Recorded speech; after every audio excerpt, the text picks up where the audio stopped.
Kutub Selatan bukan hanya tentang penguin dan salju yang tak berujung. Ada dunia hantu tersembunyi di dalamnya. Lihat, letaknya tepat di sini pada globe.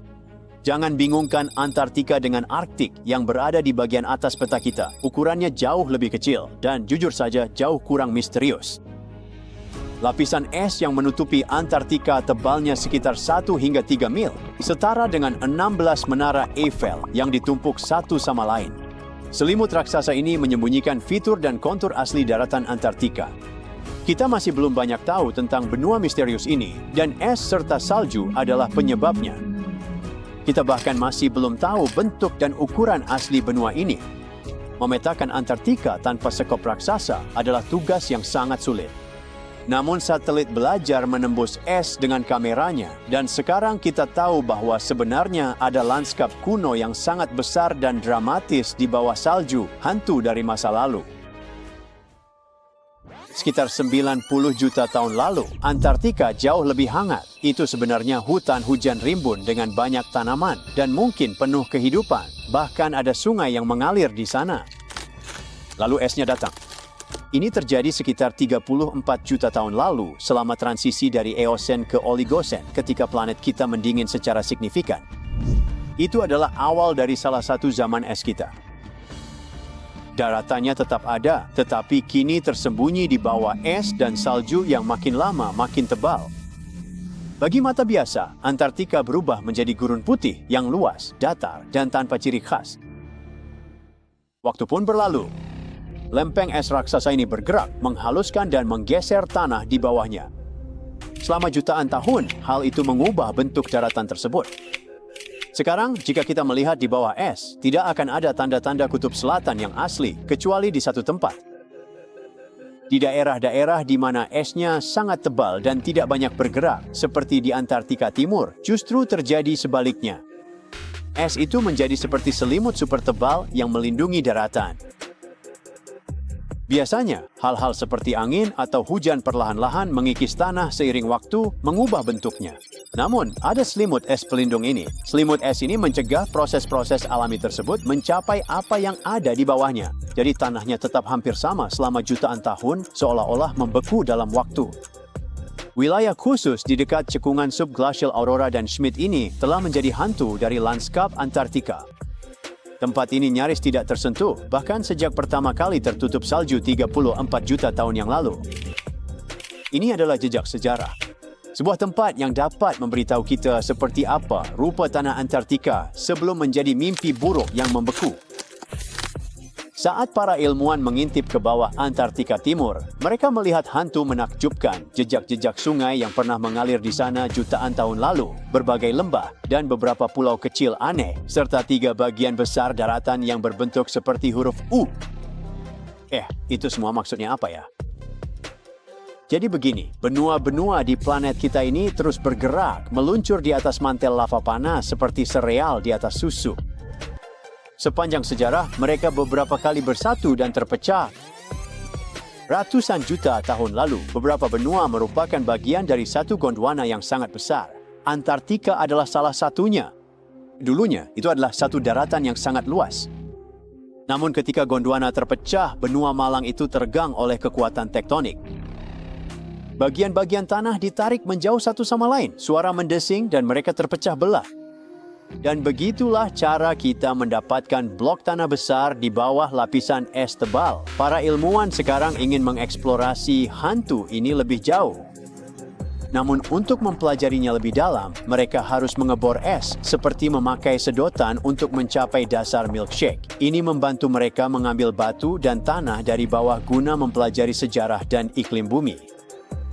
Antartika adalah benua terbesar kelima di dunia, kira-kira lebih besar dari seluruh Eropa atau Australia dan bersaing dengan seluruh Amerika Selatan dalam hal ukuran. Selain Antartika Timur, kita telah membahas bahwa ada beberapa wilayah lain, yaitu Semenanjung Antartika, Kutub Selatan, Antartika Barat, dan Laut Ross. Benua ini pada dasarnya adalah kotak pasir yang membeku. Dan seluruh lanskapnya yang tersembunyi dan misterius sebenarnya lebih sedikit dieksplorasi dibandingkan permukaan Mars. Kita hanya tahu dengan pasti bahwa tanpa es, benua ini tidak akan hanya datar dan kosong, melainkan sebuah dunia penuh pegunungan besar dan ngarai yang luas. Bahkan ada gunung berapi yang menyala.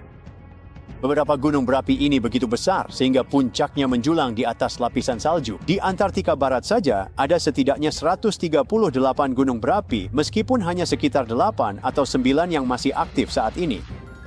Salah satu yang paling ekstrim adalah Gunung Erebus, gunung berapi paling selatan dan tertinggi di benua ini dengan ketinggian sekitar 12.500 kaki dan terletak jauh di bawah lapisan es.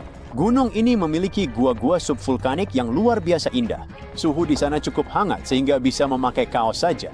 Semenanjung Antartika atau Antartika kecil tampak seperti sekumpulan pulau pegunungan yang sangat dalam di bawah tanah.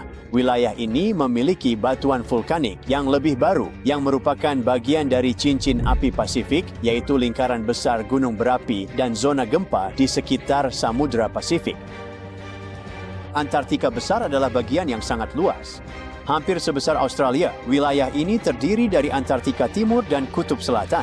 Di bawah es, tempat ini terdiri dari batuan yang telah ada sejak waktu yang sangat-sangat lama, termasuk zona khusus yang sudah kita sebutkan. Kamu mungkin sudah tahu bahwa Antartika hampir tidak berpenghuni manusia. Tidak heran dengan suhu rata-rata sekitar minus 46 derajat Fahrenheit. Namun meskipun tempat ini sangat dingin dan sepi, kehidupan tetap bertahan di sana. Tebak di mana? Di dunia bawah tanah. Pada tahun 2017, para ilmuwan menemukan jejak DNA dari alga, lumut, dan bahkan kemungkinan hewan kecil yang belum diketahui di gua-gua dalam. Itu berarti, bahkan dalam kondisi yang sangat ekstrim, masih ada ekosistem unik yang berkembang di kantong-kantong cacing kecil yang terisolasi di bawah salju.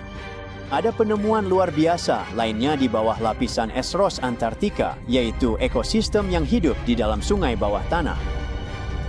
Para ilmuwan sudah lama menduga dunia bawah tanah Antartika memiliki beberapa danau dan sungai air tawar. Suatu hari, satelit melihat lekukan di sana. Mereka memutuskan menyelidikinya menggunakan bor air panas untuk menembus es. Saat mencapai dunia bawah tanah, mereka menurunkan kamera ke salah satu sungai air tawar tersembunyi itu.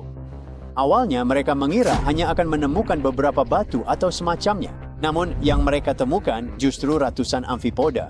Makhluk kecil mirip udang. Makhluk-makhluk kecil itu langsung mengerumuni lensa kamera. Udang-udang itu menutupi kamera sehingga para ilmuwan tidak bisa melihat apa yang ingin mereka amati. Cukup lucu, tapi setidaknya itu berarti memang ada ekosistem penting jauh di dalam Antartika. Sekarang mereka akan menjelajahinya dan semua ini hanyalah permulaan dari dunia bawah tanah yang misterius. Salju Antartika juga menyembunyikan ngarai terdalam di bumi di bawah Gletser Denman. Bagaimana? Palung Mariana masih menjadi titik terdalam di bumi, tapi secara geologis itu adalah bagian dari kerak samudra. Selain itu, pada tahun 1958,